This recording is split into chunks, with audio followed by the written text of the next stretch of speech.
At the same time that she kept the Clampett family firmly rooted in their mountain heritage, Granny Clampett could outwit city slickers, whip up her rheumatized medicine, and scare off invaders with her reliable shotgun. However, there was a secret that Irene Ryan diligently guarded from her co-workers when she played the fiery Daisy Mae Moses on the Beverly Hillbillies. Irene Ryan was a beloved figure on television, but what secret did she keep the whole time? Irene had a turbulent life in the ever-changing entertainment industry before she became the fiery grandma on the Beverly Hillbillies. Even though she made it appear easy, Irene had a very difficult path to celebrity. On October 17, 1902, in El Paso, Texas, she came into this world as Irene Noblette. Her mother, Katie, was an immigrant from Ireland, and her father, James, was a North Carolina Army sergeant. Despite the hardships, Irene's life in a military family allowed her to see the world. With a sister named Anna, who was 17 years her senior, Irene often felt like an alone child while being the younger of two siblings. When Irene was 11 years old, she got her first taste of acting. In an amateur competition at San Francisco's Valencia Theater, she performed Pretty Baby and earned $3, which is over $95 today. In that instant, the seed was planted. The rush of performing and hearing the crowd's ovation was something she relished. After that, Irene understood that performing for an audience was her calling. Irene had already made her major break into the entertainment industry by the time she turned 20. Tim Ryan was a writer and comedian. She wed him, and they became a vaudeville act together. What they did was what was referred to as a dumb Dora routine. Tim's character was driven to the brink of frustration by Irene's portrayal of the ditzy, naive spouse in a comedic style. While performing as Tim and Irene, the two were famous enough to star in 11 short films from 1935 to 1937. "Will you stop?" Tim's irritated catchphrase and their witty banter were huge hits with audiences. One of their films was even named after it. Irene perfected her comic timing and acquired the charisma that would later make Granny a beloved character during her time in vaudeville. Although vaudeville didn't have a long lifespan, radio and movies were more popular, so Irene and Tim had to change with the times. They made the switch to radio in 1936 when they were featured on NBC's Jell-O summer program. Their act was tailor-made for the medium, allowing Irene to bring characters to life for listeners nationwide with her sharp voice and humorous flair. Their relationship between Irene and Tim crumbled, even though they were both successful in their careers. Irene retained the Ryan surname after the couple's 1942 divorce. Even though it was a tough period, Irene kept moving forward. Her unwavering determination allowed her to advance in her chosen profession. She began entertaining WWII troops that year as a member of Bob Hope's USO tours. It was quite an accomplishment to tour with Bob Hope. That was hard labor. However, it provided Irene with an opportunity to display her abilities on a grander platform. She was a staple on his radio show for 2 years, solidifying her reputation as a dependable performer who could make people laugh even when things were going tough. It was in the 1940s that Irene made her film debut. She was frequently cast in supporting roles, bringing a dash of humor to films as eccentric or timid ladies, as Louise, a chambermaid, and Her Journal. There was no need for her to be the main lady, and she wasn't. The directors loved Irene for her ability to make even the smallest characters come to life. She had a way of grabbing moments. A film production worker named Harold E. Knox was Irene's husband in 1946, but their marriage also ended in divorce. Irene was left childless and single after their 1961 divorce. She had already performed in vaudeville, radio, and film by that point in her career, and her television career was taking off. Some of her most well-known guest appearances were on My Three Sons, The Real McCoys, and The Danny Thomas Show. Even though these were little parts, they helped keep Irene in the public eye and ensured that she would continue to have a career in show business. Irene still hadn't landed the breakout role that would catapult her to stardom. Although she was well known, she was not famous. When the Beverly Hillbillies rolled along, everything changed. Being cast as Granny wasn't a given. The prize has to be won by Irene. Casting directors said she was too youthful for the part on her initial audition. Granny was meant to be a stern, old matriarch, but here she was in her late 50s. Defiant was not a word Irene used often. To persuade the director, she asked, "Do I need to fetch my gray wig and shawl from the house? If you cast someone older, she won't be able to keep up with the role. I know what those 7 to 7 schedules are like."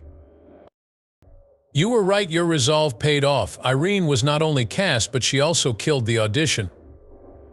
Paul Henning, who created the show, claims that Irene came prepared to demonstrate her hillbilly acting skills.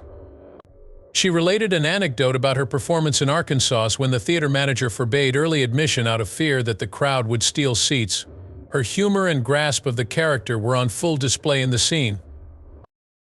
Irene Ryan was never completely content with her role as Grandma, even if the Beverly Hillbillies were incredibly successful.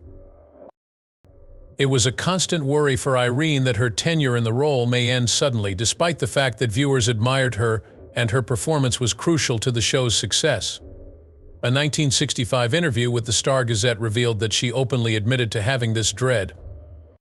"In every scenario, I am the first one to arrive on set. Being punctual has been my life's work. The thought of losing my job haunted me constantly, and do you have any idea what? Uncertainty persists. None of this was paranoia. Working in an unstable sector for years has ingrained a sense of unpredictability in Irene. In the entertainment industry, where chances came and went at a dizzying rate, she had spent her whole life. Irene had witnessed the transient nature of celebrity and fortune throughout her career in vaudeville, radio, and later film and television. She was no stranger to times of economic hardship when she had to improvise and work extra to make ends meet. Interestingly, the showrunners didn't feel the same way Irene did about the possibility of losing her part. Producer and creator of the Beverly Hillbillies, Paul Henning, saw her worth right away. Later, he went on to remark that Granny would not have been the same without Irene's special charisma, and he even gave her a lot of credit for the show's success. As a token of his gratitude for her pivotal role in the success of the series, Henning gave her a small, golden rocking chair set with diamonds. Such efforts, however, were insufficient to allay Irene's anxieties. Her resolve to maintain her position on the Beverly Hillbillies remained unshaken, even after years of employment turmoil. Maybe it was her fear of failing that made her give her all in every scenario. He is still penning it after all these years, and trust me, we interpret it according to his words, she remarked, while directing the compliments on the man who had bestowed the once-in-a-lifetime chance upon her. Before joining the Beverly Hillbillies, Irene had a solid financial foundation. After years of surviving in motels, she was finally able to buy a home thanks to the show's success, which made her a billionaire. She made light of the fact that she could now sit on her own furniture in interviews. A modest amenity that, following decades of impermanence, she treasured. Even with this newfound security, her career concerns persisted. Irene didn't doubt her abilities, she was terrified of losing her job. It had more to do with her familiarity with the inner workings of the entertainment industry. All too often, she had witnessed other people being replaced or falling out of favor with producers. Irene Ryan was more aware than anybody else of how erratic Hollywood could be. She remained grounded, diligent, and well-prepared because of her awareness.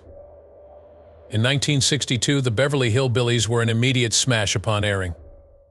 Watching the Clampett family's hilarious antics as they uprooted from their humble Ozarks lifestyle and moved into a lavish Beverly Hills estate had families all over the United States captivated to their televisions. Granny, the strong-willed and devoted grandmother, was the beating center of the affair. Did you know, though, that Granny's actor, Irene Ryan, wasn't actually as elderly as her character? At the tender age of 59, Irene first donned Granny's famous wig. The stereotype of Granny, whose given name was Daisy Mae Moses, was that of a strong, independent woman in her 80s who could make her own rheumatized medicine and would not hesitate to draw a shotgun if necessary. She became the family's grandma because she was Jed Clampett's mother-in-law. Irene and Buddy Ebsen, who played Jed, had a fantastic chemistry despite Buddy being just 5 years Irene's junior. People didn't question Granny's age or her obstinate demeanor because of Irene's outstanding acting, a gray wig, and deft makeup. It wasn't always intended for Irene to play Granny. It was Bea Benadeur that the producers of the Beverly Hillbillies originally intended to cast. Bea, an experienced actress, appeared to be tailor-made for the role. However, Irene entered the audition just then. Her voice was strong and authoritative, and she wore her hair in a tight bun. With the vivacity that would come to characterize Granny in her demeanor, she was spot on. The room was filled with the knowledge that she was Granny by the time she finished reading. Bea Benadeur, who had previously played the part of Cousin Pearl, kindly agreed and stood away. It was Irene's attitude that the show's creators admired. She did more than act, she breathed life into Granny. Irene not only offered the character a charming, appealing aspect, but she also had a natural talent for making people laugh. There was more to Granny than just a grumpy old lady armed with a shotgun. She genuinely cared about her family and did everything she could to ensure their happiness. No matter the situation, Granny's intentions were always good, whether she was attempting to persuade Jed to marry a respectable mountain woman or pursuing raccoons for dinner. In the background, Irene spared no effort in honing her performance. Heavy makeup was used by the production team to give her an older appearance. Along with Granny's distinctive gray bun, they accentuated her face with wrinkles and shadows. It seems unbelievable that Irene wasn't in her 80s when you watch the show. The makeup artists really outdid themselves, and it was Irene's eccentricities that made the difference. Her slight hunch, exaggerated mannerisms, and the ideal blend of sweetness and snark were all part of her performance. Granny was a big reason why the Beverly Hillbillies were so popular. People watched each week to find out what she did next. As quickly as she was preparing possum stew, she would find herself in the middle of an argument with Mr. Drysdale over their Beverly Hills apartment. The comedic timing of Irene was second to none, and she could make the most ridiculous scenarios seem plausible. Her sense of humor wasn't the only thing that set Granny apart. She loved her family very much and had a strong sense of right and wrong. Granny had a hard time adjusting to the new, more materialistic lifestyle in Beverly Hills when the Clampetts relocated there. Despite her constant feelings of alienation, she never let it show. No matter how much money they had, she taught her family to remain true to themselves, holding on to their mountain roots instead. One further thing that made Granny funny was her mountain medication. Despite the dubious nature of her practices, she boasted that she was a talented healer. Whether it was her homemade moonshine for every ill or leeches for bloodletting, Granny's treatments were always a good source of humor. Despite their skepticism, the other characters usually followed her lead, which led to some humorous outcomes. The explosive nature of Granny was a recurrent motif in the show. She had no problem saying what she thought or fighting for her principles. Granny was notoriously plot-driven, whether it was a quarrel with Mrs. Drysdale or an attempt to arrange a marriage for her granddaughter Ellie Mae. Her obstinacy frequently contrasted with Jed's laid-back personality. However, the show's entertainment value was enhanced by their dynamic. Jed's level-headed reasoning provided a welcome counterpoint to Granny's raging resolve, resulting in humorous and touching family bonding moments. She achieved her goal. Irene became one of the most beloved characters on television after receiving 2 Emmy nominations for her performance as Granny. She became an icon in popular culture as her devoted fan base couldn't get enough of her. Granny is still remembered as one of the most endearing and hilarious characters in the history of sitcoms. The conclusion of the Beverly Hillbillies in 1971 was a watershed moment for both Irene Ryan and television. The sitcom was canceled as part of CBS's notorious rural purge after 9 successful seasons. The network eliminated many of its rural-themed shows such as Green Acres, Mayberry RFD, and Lassie in an effort to attract viewers in metropolitan areas. It was the year CBS canceled everything with a tree, including Lassie, said Pat Buttram, who portrayed Mr. Haney on Green Acres. Irene Ryan felt a mix of emotions. Her depiction as Daisy Mae Moses, which was both stern and tender, won her the kind of recognition that most actresses only dream of. Granny was one of her roles that garnered her 2 Emmy nods, and fans loved her for it. However, Irene had always kept an open mind regarding the unpredictability of the entertainment industry. She moved on from the series' cancellation after it finished. She redirected her attention to the stage, an activity she had always enjoyed. Going back to live theater, where Irene had begun her career, seemed right. Pippin, a Broadway musical, was her next role following the Beverly Hillbillies. The play was a smashing success under Bob Fosse's direction, and Irene's portrayal of the eccentric Grandma Berta was the showstopper. Her performance of No Time at All sold out every show despite her brief 10-minute stage time. Because she was so beloved, the applause would frequently cut into the running time of the show. According to the New York Times, her performance was so powerful that it halted the production, and the actors had to wait for the applause to subside before they could continue. Irene didn't appear to be slowing down at all, despite being 70 years old. Even though she was only 5 feet 2 inches tall, her exuberant personality commanded attention. She maintained her modesty and work ethic despite her advanced years and impressive resume. Backstage, after her Pippin performance, she would mingle with the crew and take in the energy of Broadway. Her love of performing shone through, and she clearly reveled in the spotlight. She was nominated for a Tony Award for Best Featured Actress in a Musical for her performance in Pippin. It was the latest accolade she had received for her extraordinary abilities. Continuing the legacy she started with the Hillbillies. She felt proud of herself for being nominated, even though she didn't win the Tony. It had been demonstrated time and time again that Irene could excel in any media. Sadly, Irene's run on Broadway was abruptly ended. A stroke struck her on stage when she was doing Pippin. She was so dedicated to her work that she kept quiet about how serious it was. Before going to the doctor, she completed her performance. She returned to Los Angeles not long after, but her condition quickly deteriorated. Irene Ryan was 70 years old when she died on April 26, 1973. Her death was attributed to arteriosclerosis in the heart and a malignant brain tumor. Her net worth was around $1 million when she passed away, which was substantial for that time. Demonstrating her monetary achievement and astute fiscal management throughout the years, Irene left an impression that lasted long after she passed away. The Irene Ryan Acting Scholarship, named after her, ensures that her legacy will continue.